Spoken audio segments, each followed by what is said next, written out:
Hello guys, welcome और welcome back to my channel. कैसे हैं आप लोग? आई होप आप लोग। तो आज है वट सावित्री ब्लॉग की पूजा का ब्लॉग। तो मैं यहाँ आ गई थी और हमारे घर से थोड़ा दूर है, जहाँ नियांश का स्कूल है ना, उतनी दूरी पर यहाँ पे बरगद का पेड़ है। ये स्कूल के जस्ट सामने ही है। फिर मैं यहाँ आ गई थी, फिर फटाफट हमने पूजा की तैयारी शुरू कर दी। तो यहाँ पर ना बहुत ज़्यादा गंदगी फैली हुई थी, लेकिन मैंने न्यूज़पेपर लेकर आई थी। मैं सारा जो खाना पीना जो भी प्रसाद है वो मैं इस पर चढ़ाऊँगी, ताकि उसे किसी को जब मैं दूँ तो वो उसे खा सके और मैं भी खा सकूँ। तो यहाँ पर मैंने सारा जो पुए, बरगद और पूड़ी, मीठी पूड़ी, फीकी पूड़ी जो बनाई थी वो मैंने चढ़ा दी है। और उसके बाद मैंने जो हल्दी का तिलक और सिंदूर जो है चढ़ाया बरगद के पेड़ पर, जैसे कि इस पूजा में होता है। और फिर मैं हल्दी के थापे भी लगाए थे, जो आप आगे देखेंगे। और यहाँ पर जो चने हैं उसको हमें पानी से एक बार में निगलना होता है, वो भी मैंने किया। और उसके बाद ना यहाँ पे छोटी सी मूर्ति थी गणेश जी और लक्ष्मी जी की, जो आपको दिख नहीं रही होगी साइड में। मैंने उन पे कलावा अर्पित किया।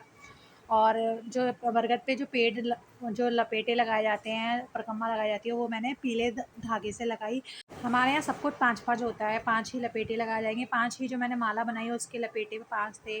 और यहाँ परिक्रमा भी 5 है, और जल को जो अर्पित किया जाएगा पेड़ पर वो भी 5 बार, और सिंदूर भी 5 बार लगाया जाएगा, थापे भी 5 बार लगाए जाएंगे। मतलब सब कुछ 5-5 बार करके यहाँ पे रोली तिलक और चावल में जो अक्षत बोलते हैं उसको चढ़ाकर, फिर मैंने यहाँ पर हल्दी के थापे भी लगाए थे। और फिर दिया जलाया था। दिया मैं आटे का बना के लाई थी घर से।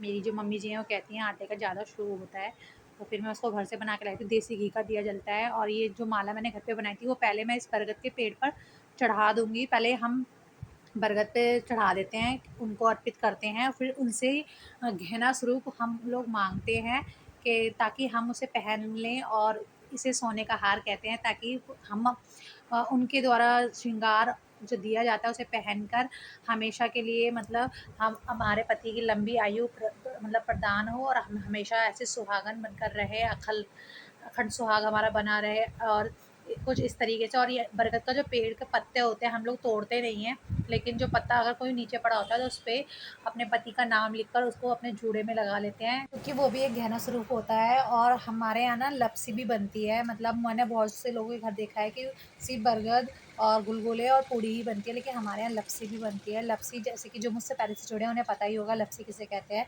लपसी आटे की हलवे की तरह होती है, बट वो थोड़ी पतली होती है, और हलवे की जो कंसिस्टेंसी होती है वो थोड़ी गाढ़ी होती है। बस इतना ही होता है। और हमारे यहाँ हर पूजा में, जो भी हमारे यहाँ पूजा होती है, सब में लपसी पूड़ी ज़रूर बनती है।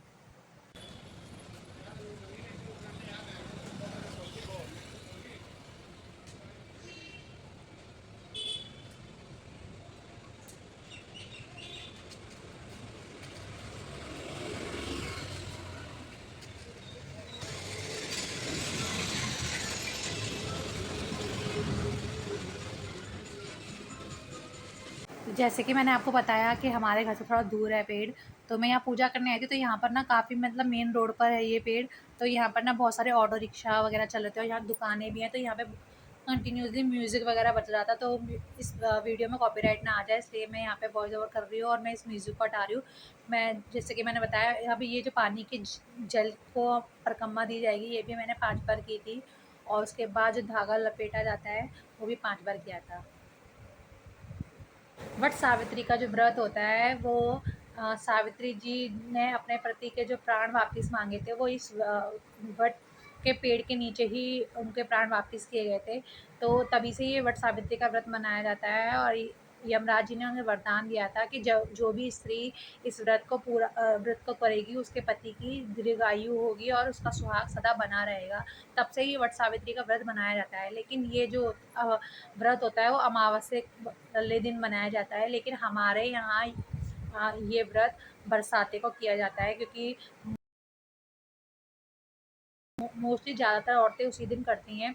मगर हमारे यहाँ मेरी सासू माँ ने जैसा बताया कि उनके यहाँ पर ये व्रत जो है वो बरसाते पे किया जाता है। तो उसी प्रथा को आगे बढ़ाते हुए मैं इस पूजा को बरसाते वाले दिन करती हूँ। अब व्रत चाहे अमावस को हो चाहे बरसाते को हो, लेकिन पूजा तो वही है, विधि भी वही है, और हमारे जज्बात भी वही है। और भगवान से प्रार्थना भी वही है, जो जैसे उन्होंने सावित्री के पति को प्राण वापस किए थे, उनकी रक्षा की थी, वैसे हम सभी स्त्रियों के सौभाग्य को वो बनाए रखें। कुछ इस कामना को करते हुए इस वट सावित्री के व्रत को करा जाता है। और कुछ लोग इस व्रत को अपने संतान प्राप्ति के लिए भी करते हैं, क्योंकि जिनके पास संतान नहीं होती वो इस व्रत के ज़रिए संतान को भी प्राप्त कर सकते हैं। तो इसीलिए वट सावित्री व्रत की अपनी एक महिमा है और हर सौभाग्यवती स्त्री को इस व्रत को करना चाहिए।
इस व्रत का चैलेंजिंग पार्ट अब शुरू होता है, जो कि चनों को निगलना होता है।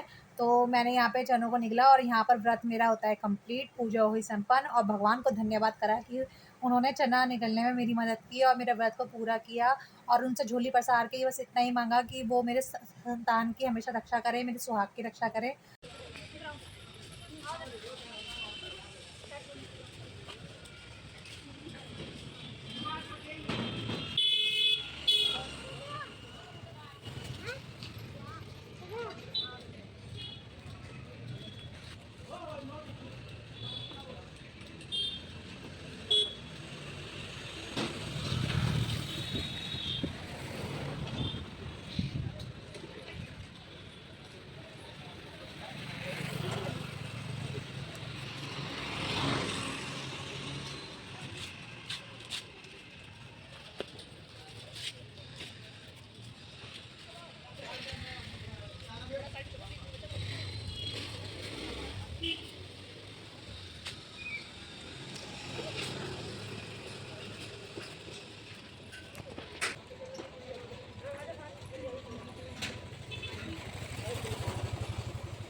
Bluetooth mode.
पूजा करने के बाद मैंने अपने पति के पैर छुए घर आकर और उनको पंखा किया अपनी चुन्नी से, जैसे कि बरगद को किया था।